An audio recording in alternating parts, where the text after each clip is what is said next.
Hello chap here, welcome to the workshop. Today I would like to present to you a Swiss Federal Stutzer 1851.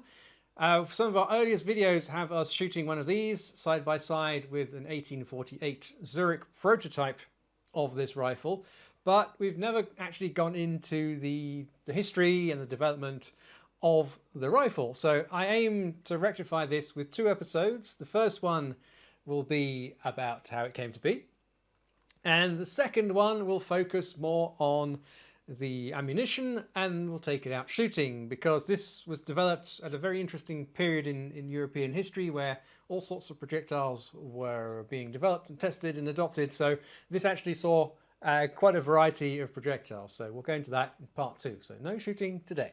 Right, let's delve into some history. So first, what about how Switzerland sort of centralized its procurement? Well, that basically happened very slowly between the fall of the Napoleonic Helvetic Republic and the signing of the Constitution, Swiss Constitution, on 12th of September 1848. And so in that time period, the Swiss tried to form some kind of centralized military command, training and procurement, essentially for border control. That was the main focus at the time. But it may have worked on paper, but functionally everything still happened largely on cantonal level. And as a result, the patterns of firearms between cantons varied quite a bit.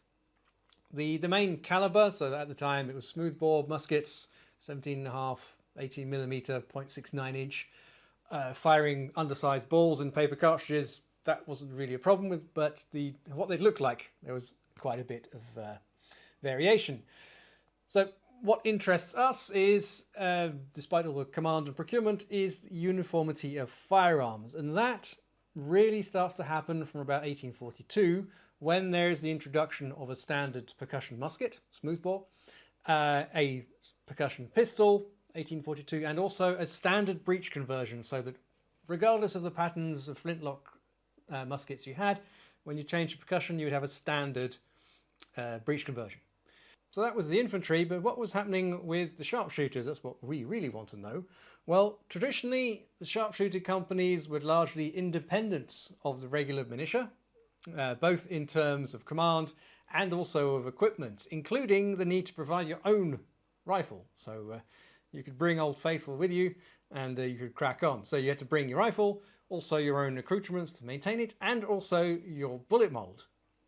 So with this in mind, they were largely unaffected by any of the attempts at standardization that were going on, because it doesn't matter about odd calibers between rifles because you're casting your own. And this means that in the flintlock era and the early percussion era, it was a total free-for-all. You just bring your rifle and crack on. Nonetheless, there was some attempt to bring some kind of order to the chaos, some kind of cohesion within the sharpshooter companies. And in August 1842, a set of recommendations was issued, and I'll list them here on the screen so you can have a look. Most interesting to me is the fairly loose caliber requirement. Again, you're still casting your own, so it doesn't really matter if you're plus minus, but they want to give you a ballpark figure for how big the ball is going to be. With all the measurements in mind, you do get the idea if they want a relatively short, heavy rifle. These recommendations appear to have distilled from some extensive testing done on the Berner Stutzer, which looked like this, in the late 1820s and early 30s.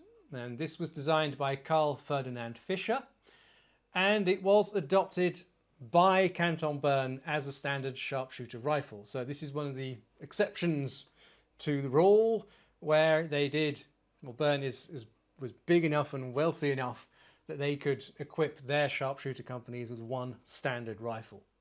And I've handled one of those things, and it is an absolute beast. It's about 6 kilos. It also seems to have been quite closely copied by neighbouring Canton Lucerne, and I hope to bring you a video on that rifle later on in the year. So if we think back to that list of requirements, you can see there's still quite a scope for variation. And if you have a green belt in Google Fu, I think that should do it.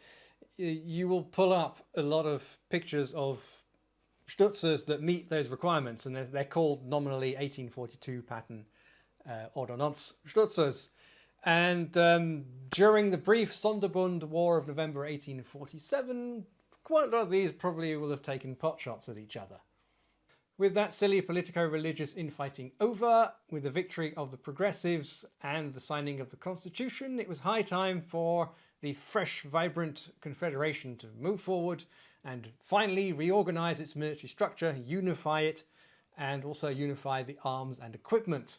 And in terms of small arms, it was the sharpshooter companies that were first on the list. They were required to have a carbine that would be used across all cantons, and this is probably due to the slack rules that had applied beforehand. There was too much variation, so let's cut that off and provide them with a standard rifle. In 1850, a commission was ordered to create the new standard rifle for the sharpshooter companies, and on the 13th of May 1851, this rifle was approved for service.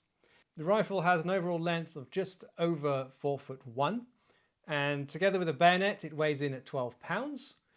The barrel length is 2'9", and it has a screwed in breech section, which is also a hooked breech to secure it into the wrist of the stock, and this screwed breech section also includes the nipple bolster. The rest of the barrel is secured by 2 barrel keys to the stock. The nipple is sized to take pistol-sized percussion caps, which is a bit surprising. The caliber is nominally 10.5mm, switching units now, with a generous tolerance between 10.2 and 11.1mm, which probably going to say, how I'm supposed to be unifying stuff here. The rear sight can be adjusted in 100 pace increments between 200 and 1000 paces, and you can lock it in place with a little thumb screw. The front sight is dovetailed in, and it can be tapped left to right to adjust for windage. The rifling is 8 lands and grooves of equal width, and the twist rate is roughly 1 in 35 inches. The bayonet is a plug type bayonet which fits into a lateral socket on the barrel, and the lock, we have a chain link lock, so there's a link between the tumbler and the mainspring, and another unusual feature, there is no half-cock, so it's all or nothing. And the stock is nicely ergonomic with a significant drop in the butt, and you have also a nice crescent butt plate to tuck in under your arm. The other distinctive feature of this rifle is the ramrod itself. So on the other end, it's a brass tip with a nice coned recess so it doesn't damage pointy bullets. But on the hand end, let's say, we have a nice big flat here so you can push down with your palm, but there's also this curious abutment here that is fixed along the length of the ramrod, and this means that you can only insert the ramrod so far. So we're going to come back to this feature because it is important regarding the ammunition that it's shot. The design itself is largely attributed to, or at least heavily influenced by, one Johannes Wild, who was a Swiss engineer and also officer. And he'd been, ever since the 1840s, early 1840s, he's been working on creating a rifle that could combine all the best features of, amongst all the rifles that are being used by the sharpshooter companies across Switzerland at the time. So you've got this massive variation, and he would be going along testing, recording, and seeing, what worked out best. And this is what we end up with, effectively. We'll actually come back to him because he is also quite important in part 2 when it comes to the ammunition. So if we look at it, what we effectively have is a military grade target rifle. And in terms of manufacturing this, at the time, Switzerland didn't have one single national firearms manufacturer. And so essentially contracts were awarded out to firearms manufacturers, smaller firearms manufacturers in each canton. So this one, in this instance, this is a military rifle that was attributed to Basel-Stadt, and it was built by J. Riechenbach in Basel. It's stamped on the barrel and on the lock. Some parts, in particular the locks and the barrels, were sourced abroad, most notably from Beuret Frères in Liège. So it's quite common to see their stamp on some of the components. SIG, by the way, was founded the same year as this came out, in 1851, but it was at the time producing railway carriages. Now, in terms of the ammunition, when I read out the specs, you'll have noticed that Switzerland took the bold step to decrease the caliber even further from the roughly 56 cal they had in 1842 for the sharpshooters down to 41 cal. And this was done after extensive testing. In addition to the ballistic advantage of having a much flatter trajectory, the reduction in caliber also meant that the ammunition was substantially lighter and, of course, cheaper. Switzerland was not a rich country at the time. So a combat load of 60 cartridges was, for example, half the weight of the standard 60 cartridges that the infantry would have to carry. They were still on the big 18mm smoothbores. So, yeah, no fancy rifles for them yet. Now I've mentioned the infantry, we should talk about what their journey was to the 10.5mm caliber. Well, that stretches over 10 years, from 1853 to 1863. And it starts, first of all, with the Jaegers, which are the light infantry, so they go ahead of the infantry for skirmishing, different from the sharpshooters. And they get a prototype rifle from 1853, but it doesn't perform well enough to justify the cost of the manufacturing, but also the cost of the inevitable complete overhaul of the infantry tactics, because you've got two calibers, two different firearms, two different tactics need to be adopted. So they decide to not go ahead at that time and try and improve the rifle before they make the next step. Now, this didn't apply to sharpshooters in terms of logistics and things, because they are still their own entity, and as for decades prior, they were still preparing their own ammunition. So each rifle was given a bullet mold, and they were provided with lead and means to make the cartridges. So that's why there was that quite a generous tolerance for the caliber. So the 1853 Jaeger rifle follows roughly the same shape as the 1851, but it is considerably less posh. So it has no set trigger, there's a plain flat butt plate, and the front sight is on the muzzle band, which is a terrible idea for something for precision shooting. And the bayonet is an ordinary socket bayonet. So looks very nice, also with brass furniture, but it didn't work out. So the rifle is completely overhauled and provisionally approved in 1856 and finally in 1859. It ends up, the final form has a slightly longer barrel. The front sight is dovetailed and soldered into the barrel, which is a good thing. And by then, the regular infantry has rifled muskets. So there's still a big 18mm, the Prélat-Burnand conversion. I have a vid on that and shooting that if you're interested. That'll be at the end of the video. So yeah, they're still stuck in the Stone Age effectively, but we fast forward finally to 1853, where the infantry finally also get their 10.5mm rifle.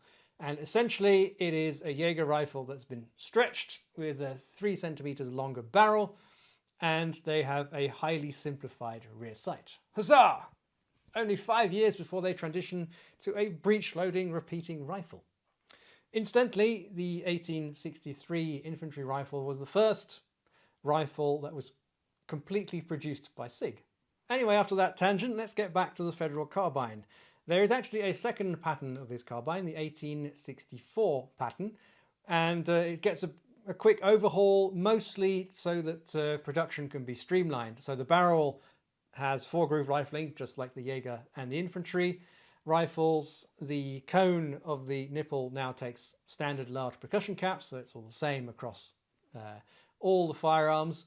And also gone is this odd plug bayonet, as the Swiss finally succumb to the yataghan fashion that was sweeping the world at the time, and they fit it with a very, very fetching brass-bound sword bayonet, which you can still find today, and usually they're more expensive than the rifles themselves. completely unsurprisingly, this rifle was also extremely popular for civilian target shooting. And at the time, the Feldschießen didn't exist. There was all sorts of shoots organized at city level, commune level, cantonal level, but there wasn't a mass unified shooting event yet.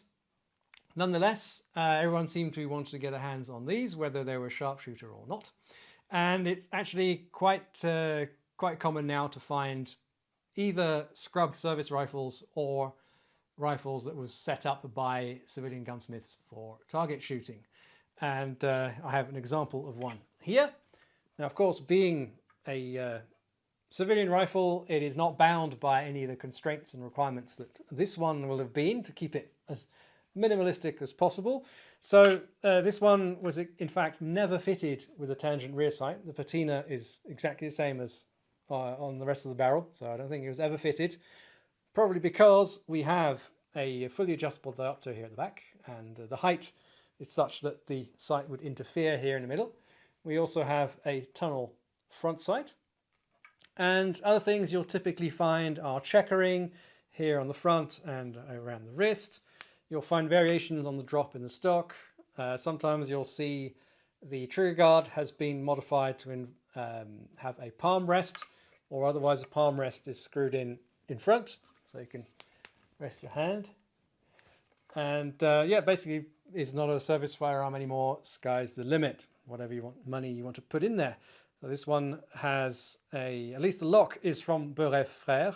There's a little Crown BF. And it was put together by Bally in Lausanne. So this ends the first part of the 1851 video series. Next time we'll have a focus on the ammunition, the service ammunition mine. So if you're hoping for me to give you my pet loads, you're not going to get them because frankly I'm not interested. All I want to do is replicate the service ammunition and see how that performs. So hopefully you'll join me for part 2. Thank you in the meantime for your attention and also for your support, whatever platform you wish to follow us on. And I shall see you next time, definitely on the range.